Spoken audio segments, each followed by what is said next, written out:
Welcome to ThinkTech. This is Jay Fidell. Here it is on Technology Wednesday, KGU, 760 AM on your dial. We're having a wonderful time here with Kevin Hughes, who is with Inmobi, and my title is Reaching the World from Hawaii. We want to be expansive about this. Kevin Hughes, a tech genius, a tech guru, and an all-around nice guy who I know for a long time. We'll start by saying hi, Kevin. Hi, Jay. Nicely done. And I wanted to go back to our last radio show together, which I want to guess you probably have a better memory of it. It was probably 2005 or so, and we went out after the radio show, which we didn't do very much in those days, but we did do it with you, Laurie Cow and me and you. We went to Morton's. And nobody knows what happened after that. It was just all, blotto or something. Great appletinis and discussion. Yeah, and little pieces of steak all around. Good stuff. Yeah. Good stuff. That was when I got to know you. I got to know, your background, your time on the mainland, and what you were doing at the moment, and your incredible, loyalty to Hawaii. Can you talk about that? Well, I came back to the islands in 2000 after cutting my teeth for about 5 years in Palo Alto, going through a number of startups. Really, I got there right out of Honolulu Community College. They asked me to work directly out of there before I had a degree. And I went through a number of startups, mergers, acquisitions, IPOs, did the whole range of things you could think of when you're working in Silicon Valley. But that's part of it, isn't it? It's not just the pure technology. You have to know corporate law to survive in the Valley, isn't it true? Depends what you're doing. If you're a software engineer, you don't really need to know any of that, as long as you have a good advisor to advise you on what all of these things mean. Like a lawyer? But it's like a lawyer or other financial advisor. But it's not the money, and it's not the location. It's the people, and it's the ideas. And when I got back over 10 years ago, it was my goal to try to bring that energy of ideas, that the ability to walk down the street, bump into any number of people that can help you with your idea, and you can all get together and go out and build it. And that's been one of my goals ever since then. Hawaii is such a beautiful, unique place, and it needs to be sustainable more so than any other state. If this can have that character of being able to create things, and where you have people that export and work on these great intellectual capital-based products, what better place to do it in the world, in my view, than right here? We lost a lot of those guys, though. Back in, I don't know if this is when you came back, but back in 2002 or so, we inherited a lot of brain power from Silicon Valley. They came back. After the demise of 221, people were a little demoralized, and a lot of companies, shrunk down, and their engineers went back to the mainland. So we've had waves going both directions. Yeah. Mm-hmm. And I think in the early 2000s, when people were talking about the brain drain, it seemed like it had more of an impact, because moving a physical person from point A to B really had more of a impact on loss of talent, loss of knowledge, loss of resources. But it's different today. Things are changing today. Where you are physically, where you work, matters less and less. But this is encouraging. But that's still, it doesn't mean that, well, what do we do about Hawaii? What do we do about our state here? We can take advantage of that fact.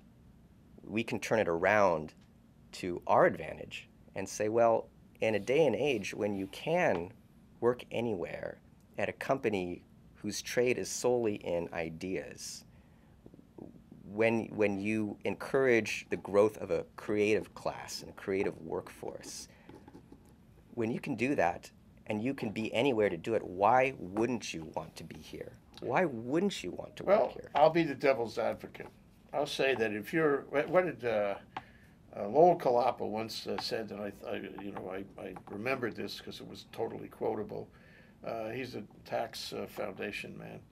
He said, if you're in San Francisco on a given Thursday evening, and you walk into a bar, not unlike the Morton's bar, I suppose, you will see guys making deals on napkins. Mm-hmm. They make deals everywhere. They can't help themselves, the poor buggers. They make deals. If you walk into a bar, such as it is on Bishop Street, you won't see that. You'll see guys comparing notes on the football game this weekend. And so we don't have that kind of, total electric awareness that Silicon Valley has. And if you are the kind of person who thrives on that, and I know you're one of those people, and there are others too, they need to be involved in the mix, the primordial soup of constant thinking and creativity. You can't find it so easily here. The second point I want to make, and you can respond, is that the mark of whether a tech community has matured is whether you can quit your bloody job in the morning and get another bloody job in the afternoon. You can't do that here because it hasn't reached that level of critical mass. What do you think? It's a chicken and egg problem. It's not enough to get a mass of people in one place. People will work anywhere.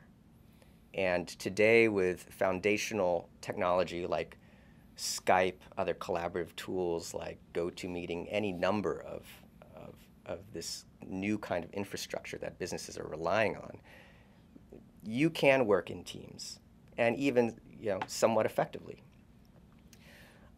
But it's not enough to get a mass of bodies in one place. You have to foster a community, and that alone ties into many ideas, which in turn are affected by attitudes about sustainability, attitudes about urban development and land development and redevelopment, issues about zoning, issues about how you treat small businesses, issues about how do you grow neighborhoods and communities, not just working communities, but living communities. So there are things that can be done in all of these areas. You can't do them in a really lopsided way. Generally, if you look at some of the most creative places in the world, they've grown organically. Mm-hmm. Over time. Over time.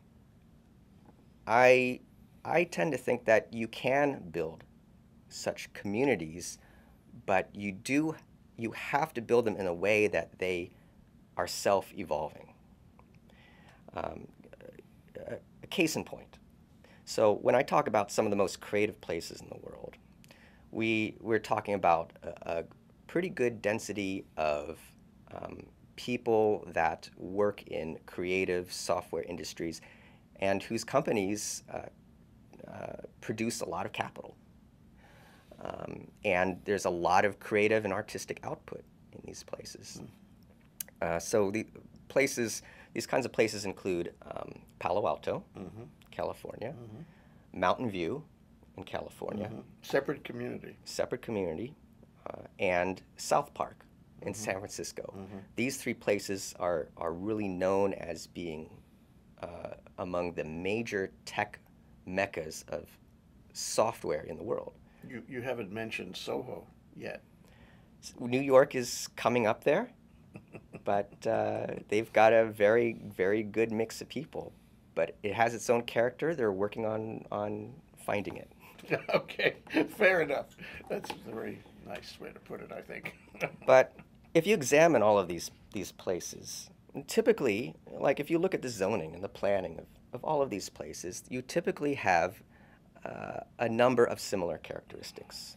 They're by main transportation corridors, or rather, it's not the fact that something has been built that everyone goes through. It's the fact that these communities grew up along the lines of some transportation method that anyone going through that area has to go through to get somewhere else. Are you going to talk about rail?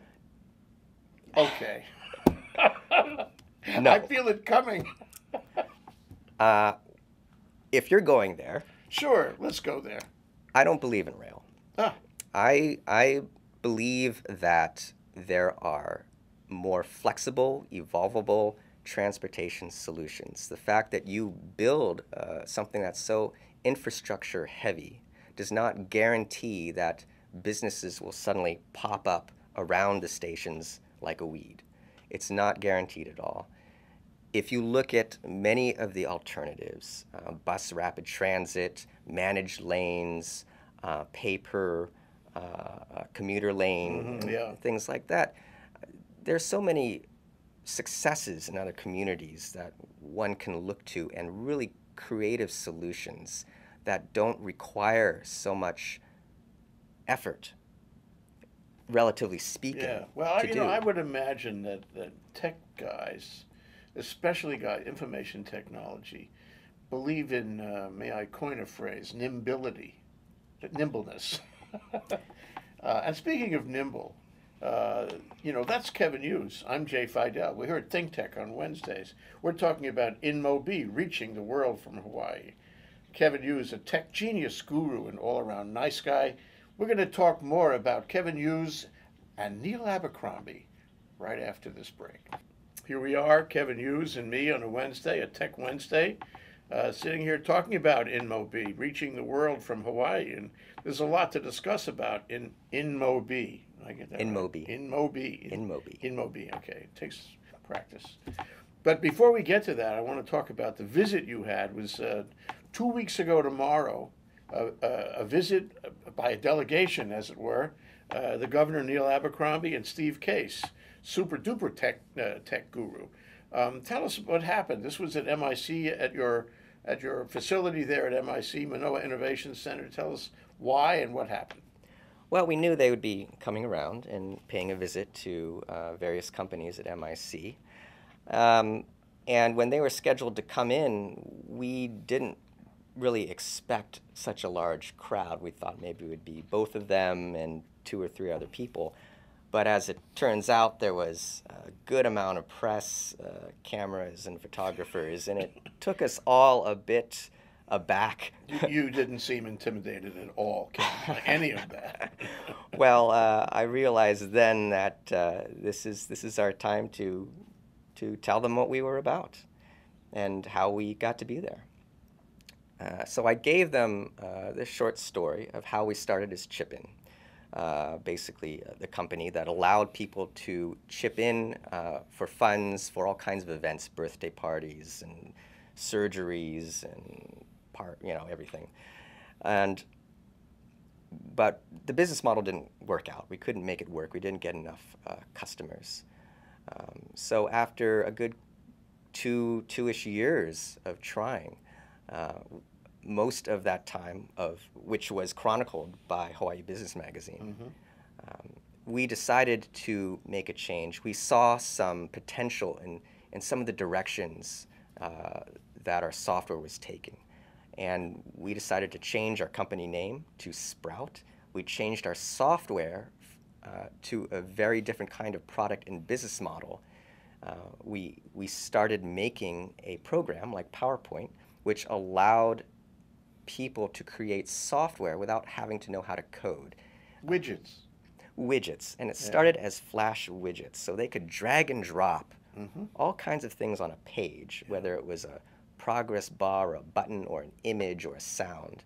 And they could make their own multimedia experiences and embed them on a web page. So it's a kind of an add-on to programming a web page. In a sense, in a sense. And we didn't have any rules or guidelines about what people could build. We didn't have any documentation. We just let people build whatever they wanted to build. We didn't put any restrictions on anything.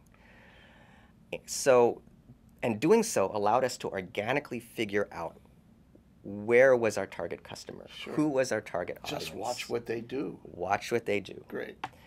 So we had a lot of customers in the music industry. A lot of record labels used our tool to create widgets for artists.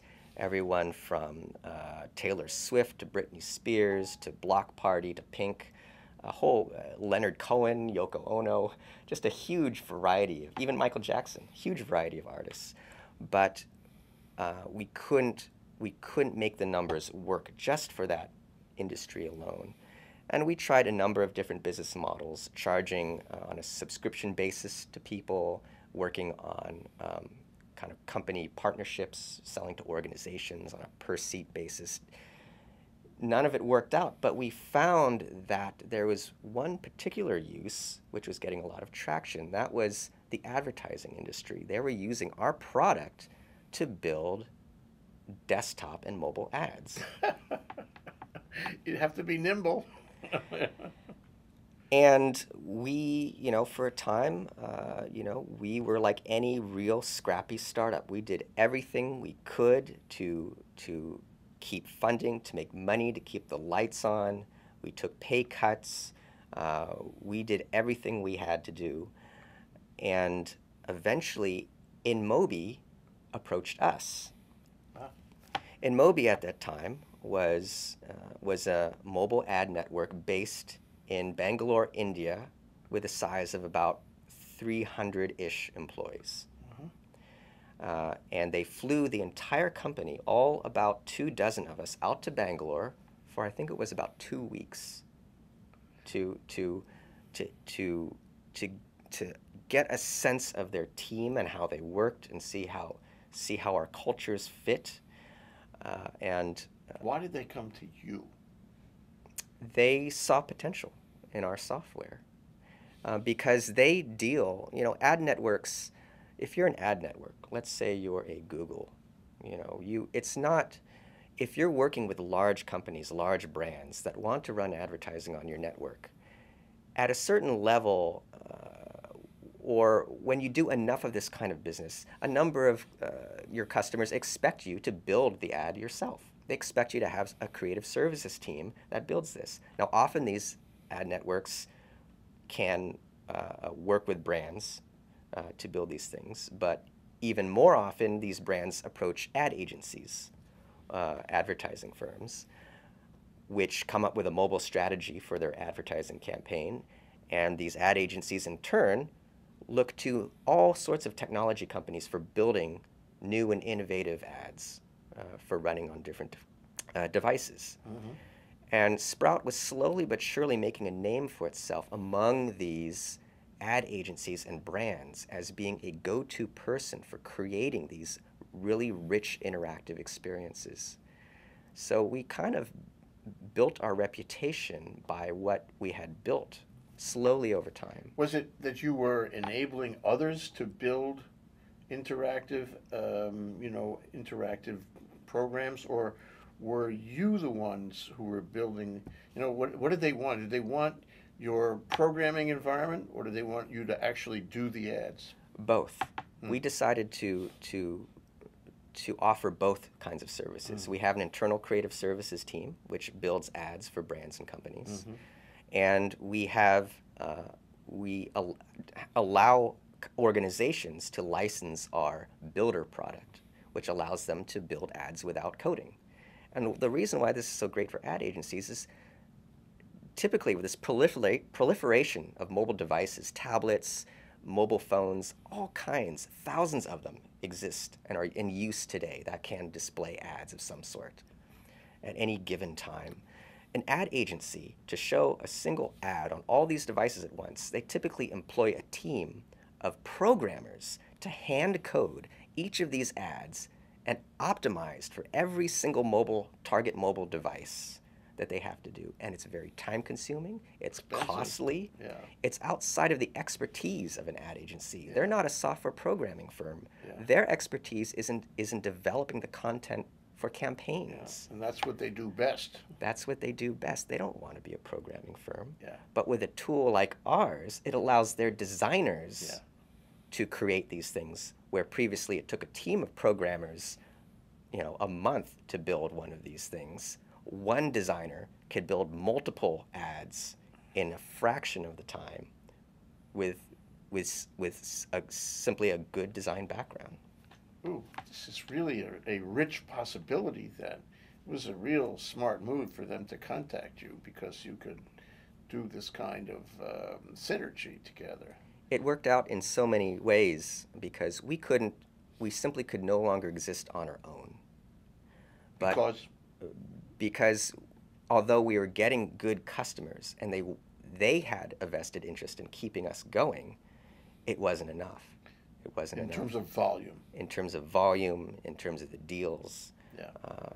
and the types of deals. Yeah. But as we worked with Inmobi, we realized that if they distributed our product to all the regions they work in ad agencies all over the globe, that's your scale right there. That solves our distribution problem. Working with them solves our deal problem. They have an ad network which integrates with our ad creation tool. So, okay, we join those things together, and now all of a sudden we have something which is a lot better than the sum of its parts. Yeah, wow. And global. It's like it's the perfect story. And you still talk to me. You still talk to me. And I am really appreciative of that. Now, if you want to talk to Kevin Hughes, you can talk to him too.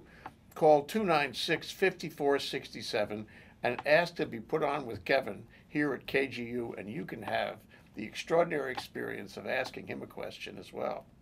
Anyway, Kevin, this is remarkable. When you think about how many companies have had the good fortune to connect up with somebody who appreciates their work, can integrate their work into a much larger enterprise, and can then make it global. This is just made in heaven.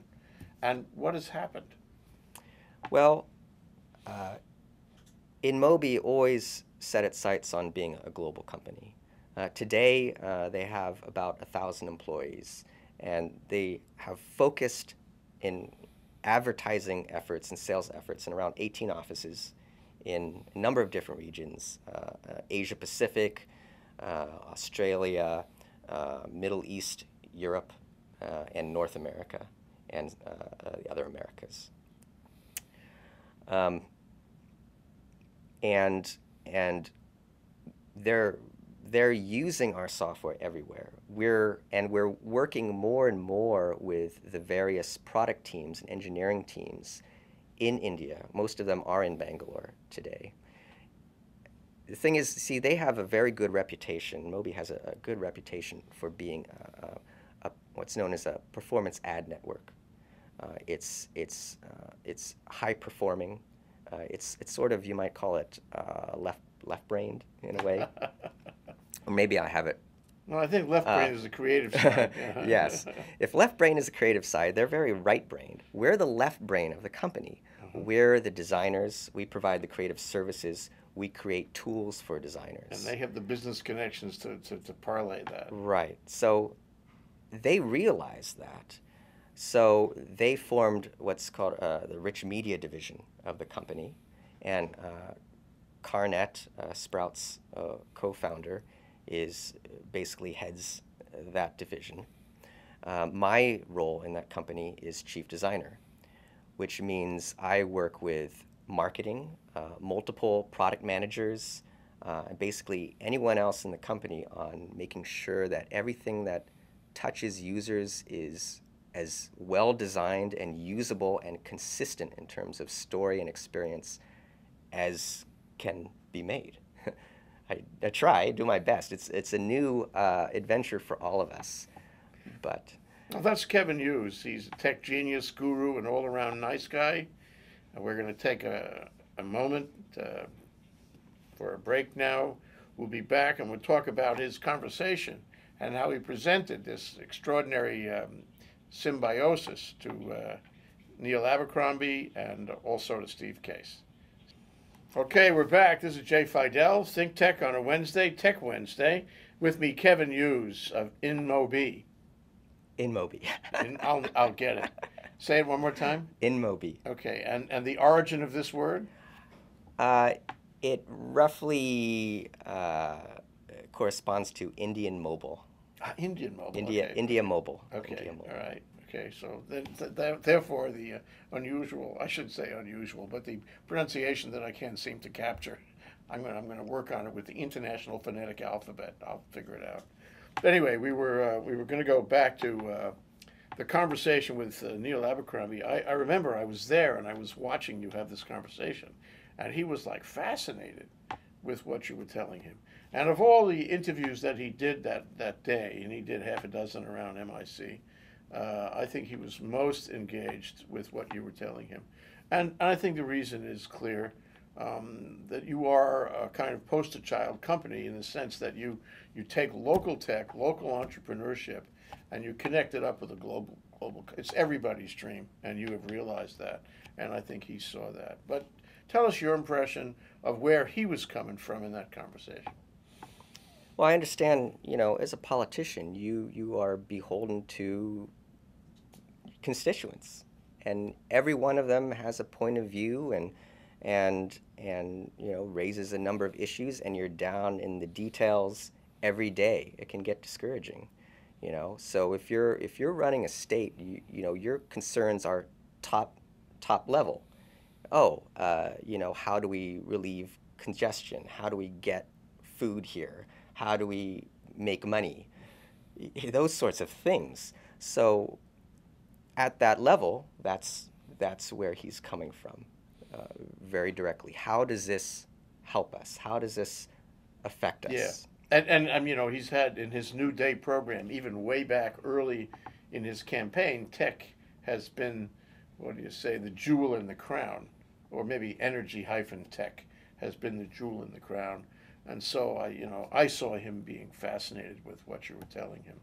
It is central to not only what he ran on, but what he hopes to achieve in his administration. Well, I showed him. Our company uses Skype every day. Basically, everyone we require that everyone in our team be on Skype in their time zone in business hours. Yeah, I heard that. Yeah. And we created a culture very quickly of working remotely. When we found that we couldn't find the talent we needed here, we decided to recruit them wherever they happened to be. And we created a process where we would meet up every morning to synchronize with each other for just 15, 30 minutes. Yeah. In the software world, they call this a scrum, kind of like a rugby scrum. Perfect. But it gives everyone on the team Yeah. the ability to say what they worked on yesterday, what they're working on today, and if there's anything impeding their progress today. So it actually goes in two directions. I'd like to offer my reaction to that. One direction is, of course, it advances the achievements of the company. It creates, it enlivens the community, so to speak, that you were talking about. But the other thing it does, and I'll just footnote, one of the great statements I ever heard about tech was the point of origin for the new Fitzsimmons biotech facility, which is in Denver. It used to be a hospital, just like Tripler, an Army hospital, and they made it into this big biotech facility. And the guy that put it together, Robert Olson, came on the radio show, and I said, "What did you offer to all these people, these researchers in biotech coming from all over the world? What did you offer to make it interesting?" He said, "Breakfast." I said, "Breakfast? What about breakfast? What was interesting about breakfast?" He says, "Well, at every breakfast, we would have somebody get up and tell about his work. And there was no concern over, disclosure of confidential information. They're professionals. They trust each other. That was the nature of the crucible, so to speak, across company lines and all that. And for, somebody who spends 24/7 working on a project, the most gratifying thing you can do is explain the project to your peers, explain your work." And so these conversations on Skype, I'm sure they have a secondary effect the same way. They're very necessary. It keeps us in sync and in a pace Yeah. as a team. We know where problem areas are when they pop up. Yeah. It gives us an opportunity to react to issues and customer issues. Yeah. It helps us know if we're on schedule to meet our next product planning, our next product release. Yeah. All those, and it's even more important. Any company can do this, but it's even more important to do it when you're a distributed company. And what we did is Meaning you're all over the place. Right, and so we meet it every morning at 10 a.m. Hawaii time. It's all based on Hawaii time. Good. Shows you who's in charge, Kevin. Well, it actually kind of works out because we're the westmost by the date line. Fair enough. And when Inmobi acquired us, almost to the day a year ago, they looked at how we were doing things and said, we want to do things this way. And so what you set the culture. What we've done is we've set up distributed chat rooms on Skype that people are connected to all day. So basically, when the governor and Steve were there, they were looking over my shoulder at the Skype room that was there that I used to communicate to all the different creative directors worldwide. Yeah. So I was showing them, here's our art director in Japan. Here's creative folks in London. Here's the team in San Francisco.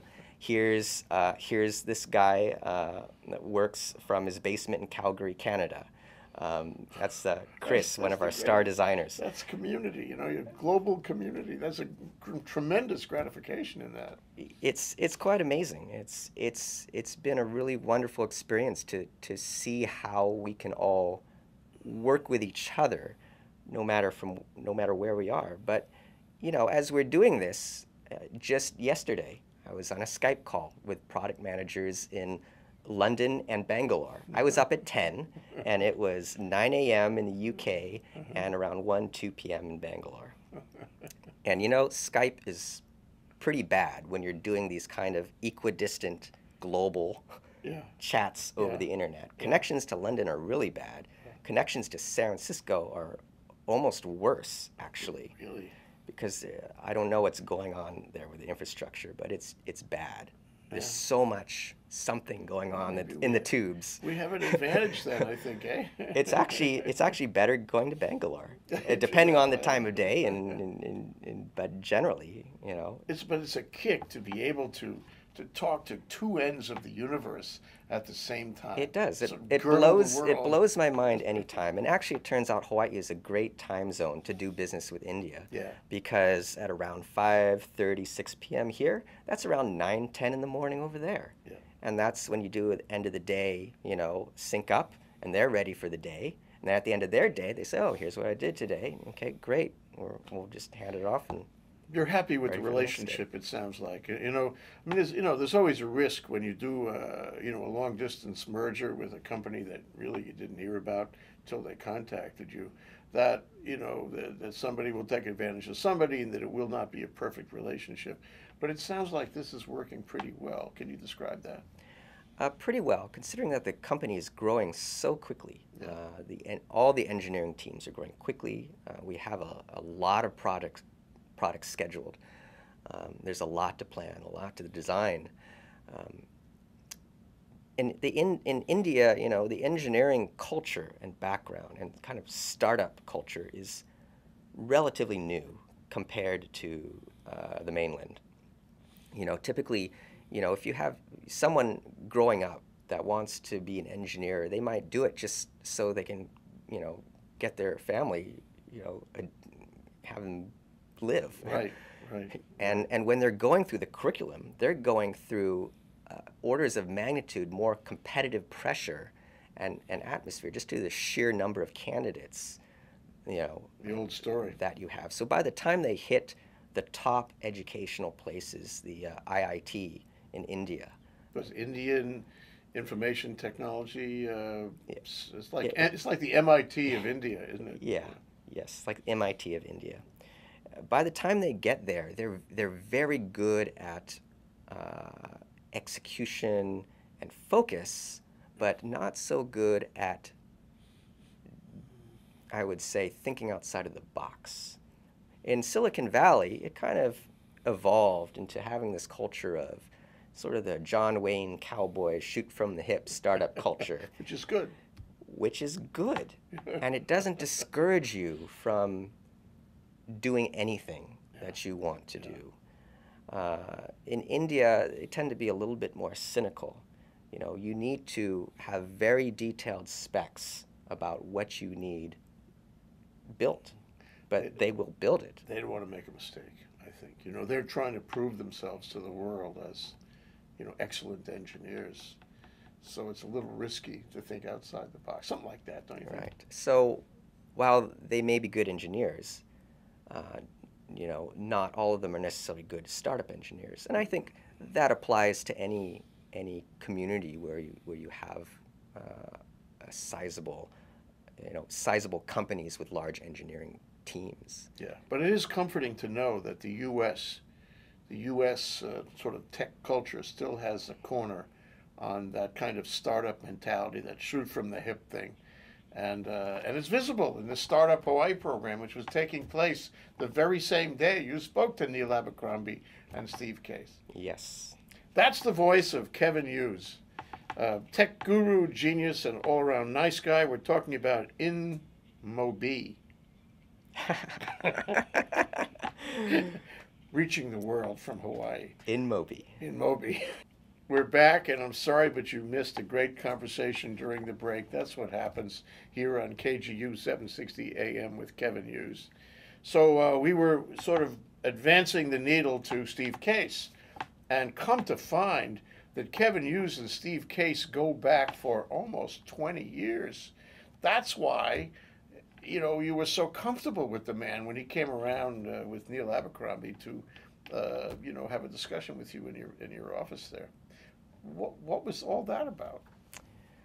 When I first came to Silicon Valley, I worked at a small startup called EIT, or Enterprise Integration Technologies. They were real pioneers in the world of e-commerce. And the year? I started there around 1994.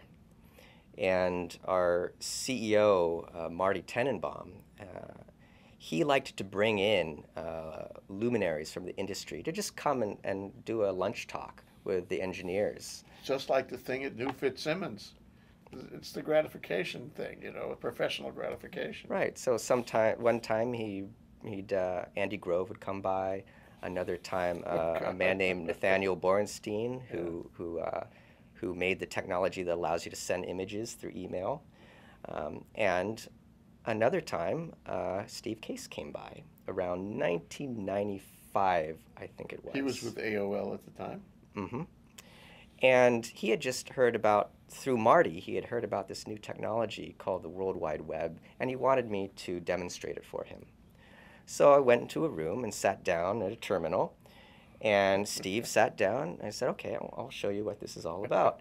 And two Hawaii boys, yeah. Yes. And so we went from website to website, and I said, oh, this is a hyperlink, and here you click here, and you can play sounds, and you can lay out the page in so many different ways. It is just the best thing since sliced bread. And that was... And he didn't know. You were showing him. Well, when he came back to visit Sprout, I hadn't seen him at all since then, and I didn't think he would remember it all, but he did.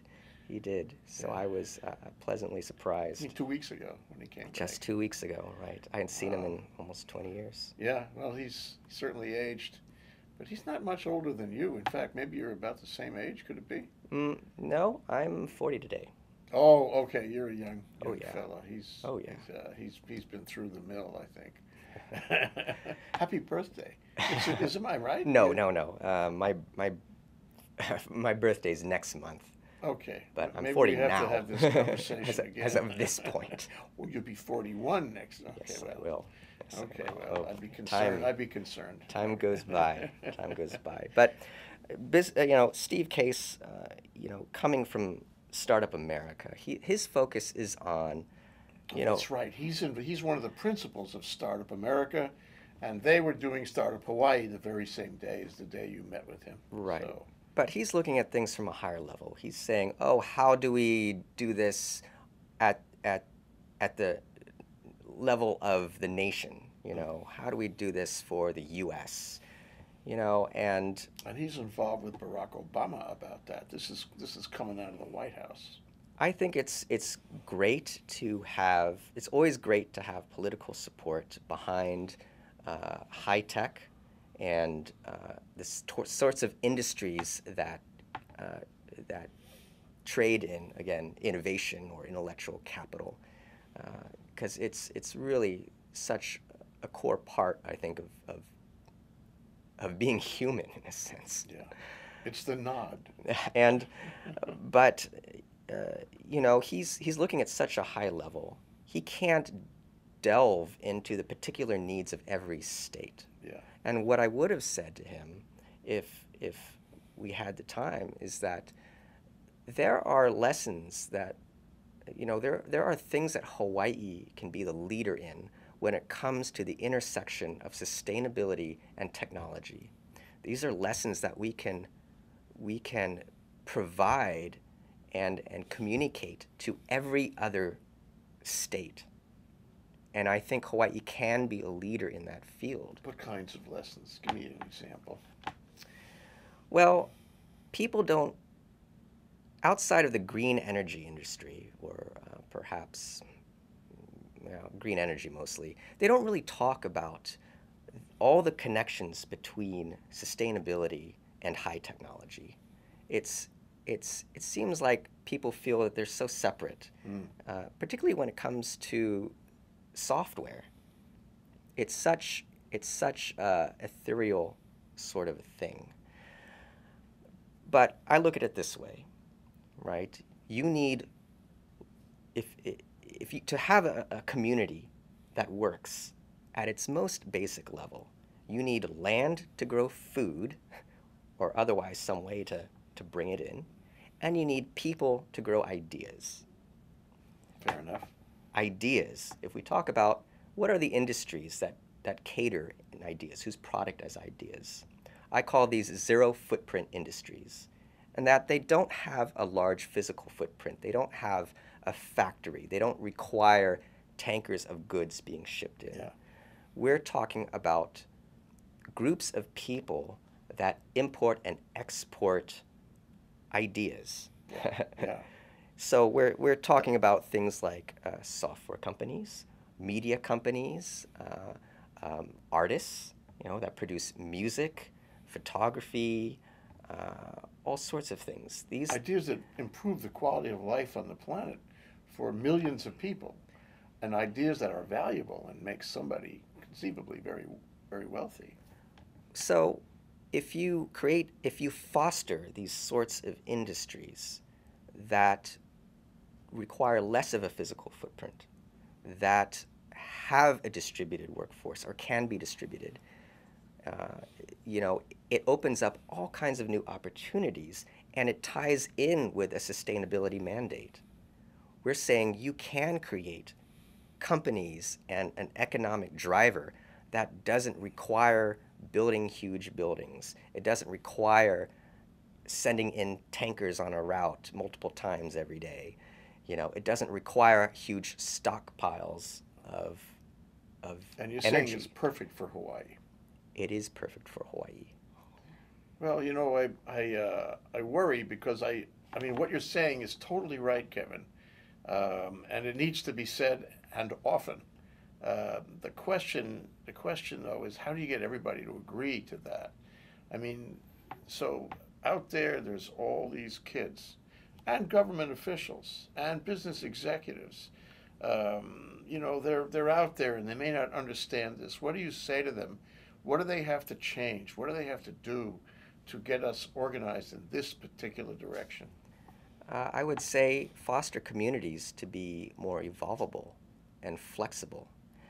You know, if you look again at all the creative places that have grown up, they typically have a large walkable thoroughfare, and you have maybe one or two or three stories of a huge variety of shops and businesses that grow outside of this thoroughfare.